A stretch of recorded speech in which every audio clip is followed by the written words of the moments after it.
কি দেখার কথা কি দেখছি, কি শোনার কথা কি শুনছি। ৩০ বছর পরেও স্বাধীনতাটাকে খুঁজছি। আজ কথা বলছি হায়দার হোসেনকে নিয়ে। গণ অভ্যুত্থানের শুরু থেকেই অপেক্ষায় ছিলাম কখন সঙ্গীত শিল্পী হায়দার হোসেনের কণ্ঠে শুনতে পাব গণ অভ্যুত্থানের গান। অবশেষে সে অপেক্ষার অবসান হলো বিজয় উল্লাস দিয়ে। দেশের জনপ্রিয় সঙ্গীত শিল্পী হায়দার হোসেন গানে গানে দেশ, সমাজ, মানুষ ও নানা অসঙ্গতির কথা তুলে ধরেন। তার বেশ কিছু গান মানুষের হৃদয়ে জায়গা করে নিয়েছে। বর্তমানে তিনি শারীরিকভাবে কিছুটা অসুস্থ। এই শারীরিক অসুস্থতার মধ্যেও দেশের জন্য নতুন গান বেঁধেছেন এই শিল্পী। গানের শিরোনাম বিজয় উল্লাস। গানটি লেখা ও সুর হায়দার হোসেনের নিজের। গানটির সঙ্গীত পরিচালনা করেছেন ফুয়াদ নাসের বাবু।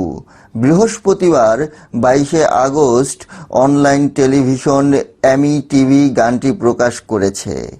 গানটিতে হায়দার হোসেনের সঙ্গে ডুয়েট করেছেন মাটি ব্যান্ডের ভোকাল জনপ্রিয় সঙ্গীত শিল্পী মিরাজ খান।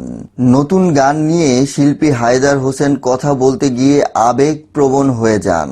তিনি বলেন, অনেক জীবনের বিনিময়ে নতুন দেশ পেয়েছে ছাত্র জনতা। শাসকের সঙ্গে যুদ্ধ করে বিজয়ে ছিনিয়ে এনে আজ আমরা উচ্ছ্বসিত। তবে আমাদের মনে রাখতে হবে, দেশ নিয়ে যে উল্লাস আনন্দ চলছে, এই আনন্দকে ধরে রাখতে হবে। এই আনন্দকে ধরে রাখতে আমাদের অনেক কাজ এখনো বাকি। বিজয় উল্লাস গানটি সেই কথাই বলছে। আশা করছি গানটি শুনে সবাই উচ্ছ্বসিত হবেন। 4 দশকের বেশি সময় ধরে গান করছেন হায়দার হোসেন। এবার প্রথমবারের মতো তার সঙ্গে বিজয় উল্লাস গানটি গেয়েছেন শিল্পী মিরাজ খান। বিজয় উল্লাস নিয়ে তিনি বলেন, দেশের বর্তমান পরিস্থিতি নিয়ে হায়দার ভাইয়ের গানটি লেখা। তরুণ প্রজন্ম উজ্জীবিত হবে গানটি শুনলে। এছাড়া হায়দার ভাইয়ের অন্য গানের মতো এই গানটিও একটি কালজয়ী গানের তালিকায় স্থান পাবে। আমি তার সঙ্গ পেয়ে আনন্দিত। আমি ফাইসা গেছি গান দিয়ে জনপ্রিয়তা পাওয়া শিল্পী হায়দার হোসেন একাধারে গীতিকার, সুরকার, গিটার বাদক ও কিবোর্ড বাদক।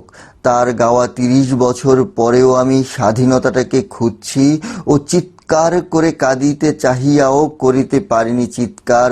গানগুলো এত বছর পরেও সমান জনপ্রিয়।